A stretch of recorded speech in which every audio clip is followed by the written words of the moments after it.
learners struggle because the way that school teaches it and the way that most methods teach it is very complicated, okay? And the way I'm going to teach it is to not tell you that it's the imperfect, but rather to tell you that it is the line in the past.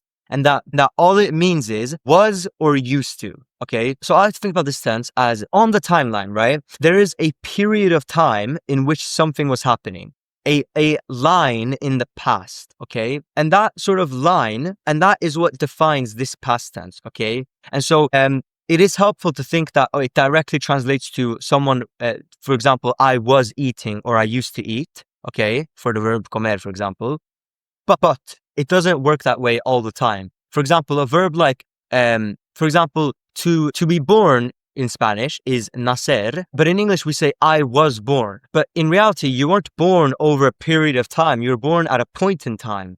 And so if you directly translated it like that, you would make mistakes. And so I want you to think about the imperfect, or how I'm going to call it, the line in the past, as a period of time in the past, okay, a duration. So it's for things that happened over a period of time. So for example, I used to live in Mexico, or I used to study every day.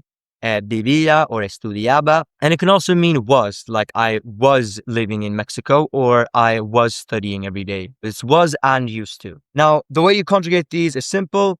All you do for adverbs is take off the ar and put aba, and then the same logic from the present tense applies, which is why I teach that we don't memorize, we learn through logic, okay? And so because we already know that, because we already got sort of a pattern from the present tense, that pattern can be applied to every other tense. And so we don't have to go have that big table again, right? We can just look at this and understand through logic that, okay, if Abba gets one, you informal would probably be Abbas. We would probably be Abamos. They or you guys would be Aban. Makes sense, right? So we add that for hablar, for example. And in this one, actually, like hablaba would mean I used to speak. And also he, she, it, you formal used to speak or were speaking. The I and the he, she, it, you formal are actually grouped together in this tense. And then for erir verbs, you take off the erir and you put ia, and then same logic, okay? It's very simple. So that's half the past tense done. But